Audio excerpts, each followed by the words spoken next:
Assalamualaikum warahmatullahi wabarakatuh. Perkenalkan, saya Haris Fatur Rahman dengan nomor mahasiswa 202012031, mahasiswa Universitas Aisyah Surakarta, semester 2, kelas A.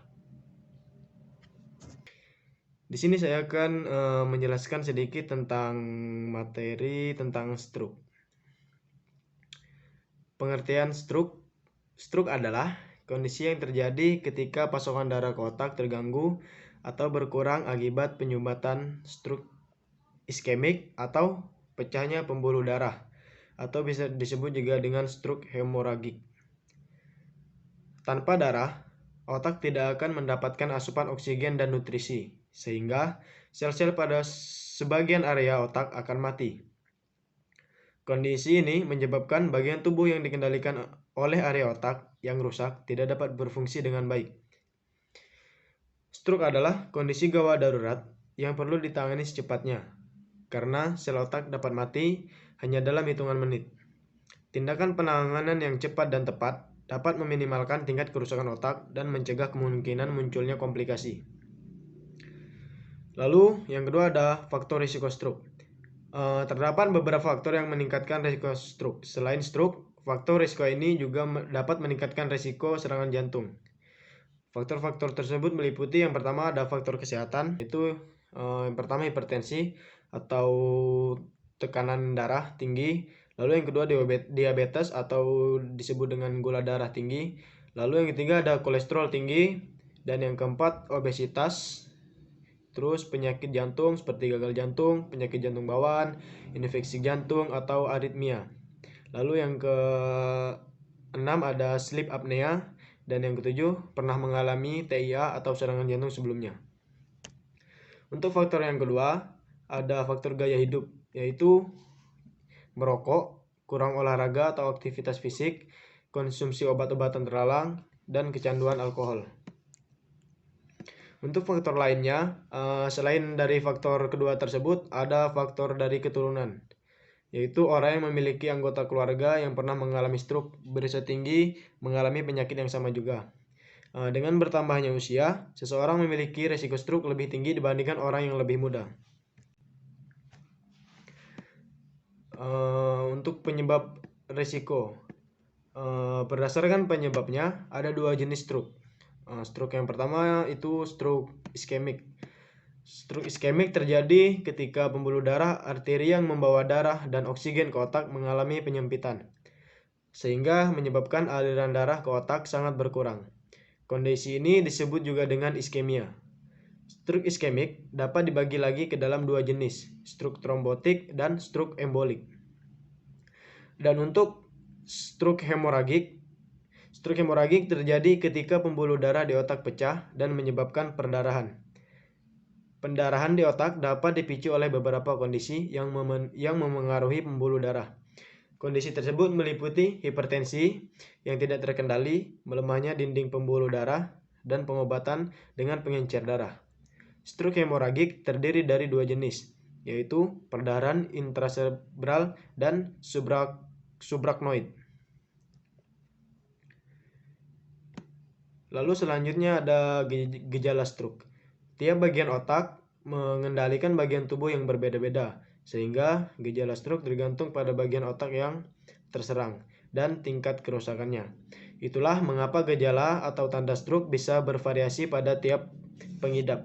Namun, umumnya stroke muncul secara tiba-tiba. Ada 3 gejala utama stroke yang mudah untuk dikenali, yaitu yang pertama, salah satu sisi wajah akan terlihat menurun dan tidak mampu tersenyum karena mulut atau mata terkulai. Yang kedua, tidak mampu mengangkat salah satu lengannya karena terasa lemas atau mati rasa. Tidak hanya lengan, tungkai yang satu sisi dengan lengan tersebut juga mengalami kelemahan. Untuk gejala stroke yang ketiga, ucapan tidak jelas atau berbicara kurang jelas, kacau, atau bahkan tidak mampu berbicara sama sekali meskipun penderita terlihat sadar. Beberapa gejala dan tanda stroke lainnya, ada 6 gejala. Yang pertama, mual dan muntah. Lalu yang kedua, sakit kepala hebat yang datang secara tiba-tiba disertai kaku pada leher dan pusing berputar atau vertigo.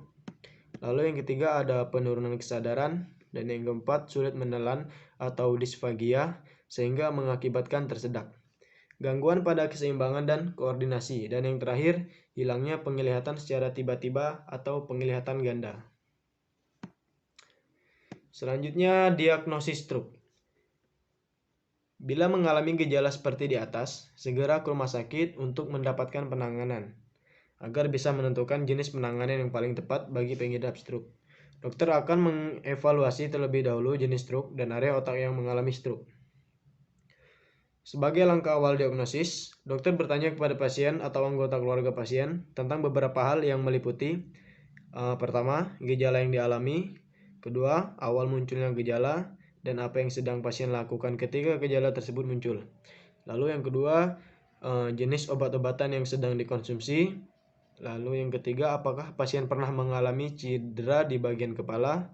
Dan yang keempat, memeriksa riwayat kesehatan pengidap dan keluarga pengidap terkait penyakit jantung, stroke ringan atau TIA, dan stroke.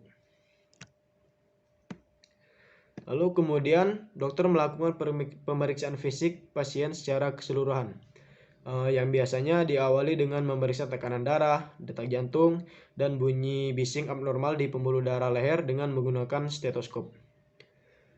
Dokter juga bisa merekomendasikan pemeriksaan lanjutan seperti tes darah, CT scan, MRI, elektrokardiografi, USG, Doppler karotis, dan ekokardiografi.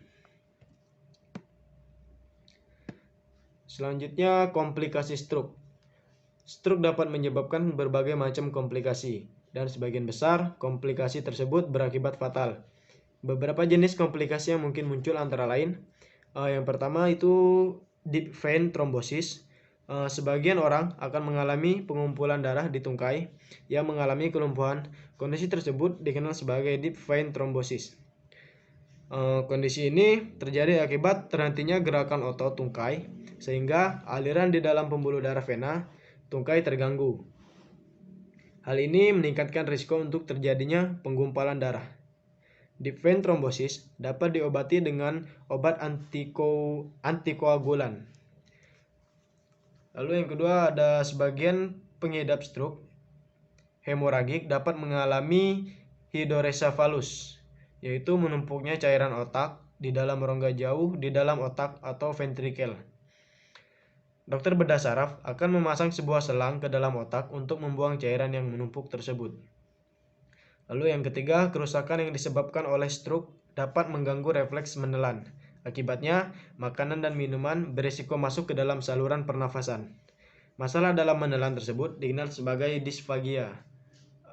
Disfagia dapat menyebabkan pneumonia aspirasi. Lalu untuk pengobatan stroke. Pengobatan khusus yang diberikan pada pengidap stroke tergantung pada jenis stroke yang dialaminya. Stroke iskemik atau stroke hemoragik. Yang pertama itu ada pengobatan untuk stroke iskemik. Penanganan awal akan berfokus pada untuk menjaga jalan napas, mengontrol tekanan darah, dan mengembalikan aliran darah. Dan untuk pengobatan stroke hemoragik, pada kasus stroke hemoragik, pengobatan awal bertujuan untuk mengurangi tekanan pada otak dan mengontrol perdarahan. Ada beberapa bentuk pengobatan terhadap stroke hemoragik, antara lain dengan mengonsumsi obat-obatan dan operasi. Lalu yang ketiga ada pengobatan untuk TIA atau Transient Ischemic Attack.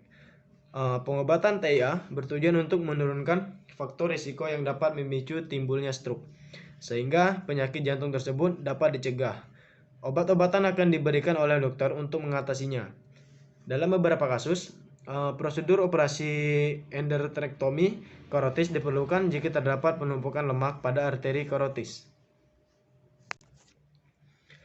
Lalu yang terakhir ada pencegahan stroke. Cara mencegah stroke yang utama adalah dengan menerapkan gaya hidup sehat. Selain itu, kenali dan hindari faktor risiko yang ada, serta ikuti anjuran dokter. Berbagai tindakan pencegahan stroke antara lain, yang pertama, menjaga pola makan. Terlalu banyak mengkonsumsi makanan asin dan berlemak dapat meningkatkan jumlah kolesterol dalam darah dan beresiko menimbulkan hipertensi yang dapat memicu terjadinya stroke. Lalu hindari konsumsi garam yang berlebihan. Konsumsi garam yang ideal adalah sebanyak 6 gram atau 1 sendok teh per hari. Makanan yang disarankan adalah makanan yang kaya akan lemak, tidak jenuh, protein, vitamin, dan serat. Seluruh nutrisi tersebut bisa diperoleh dari sayur, buah, biji-bijian utuh, dan daging rendah lemak seperti dada ayam tanpa kulit. Lalu penjagaan stroke yang kedua itu ada olahraga secara teratur. Olahraga secara teratur dapat membuat jantung dan sistem peredaran darah bekerja lebih efisien.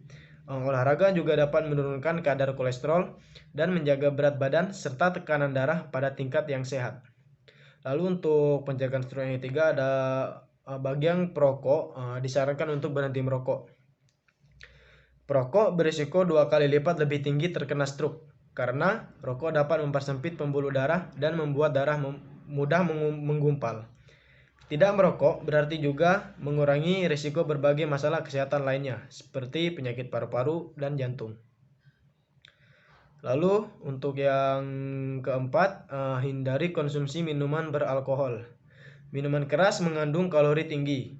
Jika dikonsumsi secara berlebihan, seseorang rentan terhadap berbagai penyakit pemicu stroke seperti diabetes dan hipertensi. Konsumsi minuman beralkohol berlebihan juga dapat membuat detak jantung menjadi tidak teratur. Dan untuk yang pencegahan stroke yang terakhir ada hindari penggunaan nafsa atau narkotika, psikotropika, dan zat adiktif lainnya.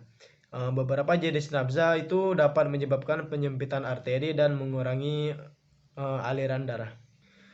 Mungkin itu saja sedikit materi tentang stroke yang bisa saya sampaikan. Semoga bermanfaat untuk teman-teman. Kurang lebihnya mohon dimaafkan. Wassalamualaikum warahmatullahi wabarakatuh.